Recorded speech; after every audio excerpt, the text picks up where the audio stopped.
Hi, this is Brian Hegney, Instructor of Communication at High Point University. Welcome to the next portion of setting up your reference planes for 3D modeling in 3D Studio Max. I'm going to tap G to bring my grid back. So what you'll remember is, oops, we need to switch out this plane. So if you're an intro user, you might not really understand why it didn't just know, and just remember, your software doesn't know exactly what you want to do. You have to tell it. So number one, this plane happens to have a material ID number to it. Okay, and if you create a plane, the material ID number is 1. If you create a box, it's really funny. When we get further into 3D modeling, you create a box with 6 sides, then actually each side, I think if I remember correctly, is set to its own material ID number, which is fun, 1 through 6. So all we need to do is change this material ID number. Now there's plenty of ways we could do that, and I'm going to do it with just the very simplest of ways by going to my Modify tab with this one selected, which should be its side. And if you don't know, tap your L button. That means left. We're in the left viewport. We should be seeing its left side here. So I'm going to left click that plane. Okay. Be careful, by the way. Don't move it like that. Hit Command Z if you move it. That happens because I'm often in the select and move tool. But if you don't want to move stuff, click on the select object tool. Click it. Oh, there used to be a hotkey associated with that. I don't know why it's not. If it were me, I'd set that to V, but whatever. So now I can select this plane. I'm not going to move it by accident because it's in the select object tool. Okay. I'm going to go back into perspective just by holding down Alt, middle mouse button, and twirling around. Okay. So I'm going to go to my Modify tab in my command panel and click the modifier list. We haven't done this yet. We're going to add a modifier. And the modifier we are going to add is just a very easy modifier that changes the material ID. So if you click on material, it's not going to add a material to it. It's just going to allow you to change the material ID. And if you click up one, you'll see, hey, look at that. It changed the ID. Now, if you click it to 3, it's going to go back to 1 because it just repeats itself. Because I only have 2 materials here, so click that to 2.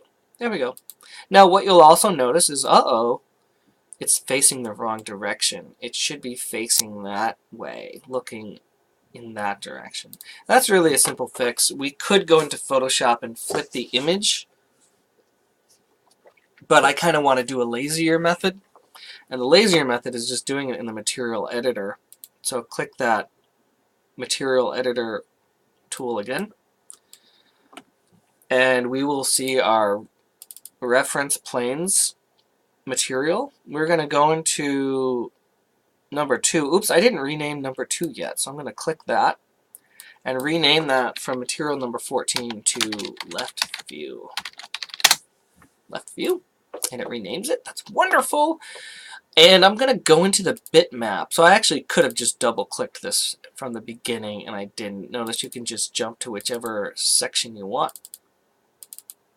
I'm going to click on number 4 bitmap. I'm actually going to call this left map.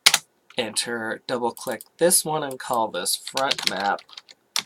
It's just nice to be kind to your fellow modelers who may be working on this as well. So left map, bitmap, and I'm going to scroll down. Oh, actually, no. Under its coordinates, you can twirl all of these if you want. Coordinates, texture. Under tiling, it's tiling by 1 on the U. Right? And so what I want to do is actually move this over here. Middle mouse button, wiggle it here. And I'm going to set this, see if I set this to 5 and hit enter, it would tile that 5 times along this shape. But with 1 selected, it tiles it once. So guess what? If I want to flip that, I'm going to hit -1. And it's going to flip it to be the other way. And that's all I want to do. Now, since we have a little bit of time, there's another thing I might suggest to you. And that is, I don't want to accidentally move these planes. I want them to actually be frozen. So if I were to select each one and right-click it, and say freeze selection, then I won't accidentally move my reference image. But you'll notice when you do that, it accidentally grays that out. And that's actually a feature. But sometimes you want your frozen objects to just be gray. I don't want that. So what I'm going to have to do is change the properties of this plane. I'm going to go into the Display tab in my command panel, and with the plane selected, scroll down here under Freeze, nope, under Display Properties, it's checked to show frozen in gray. Just go ahead and uncheck that. Do the same thing for the left plane, show frozen in gray, uncheck that.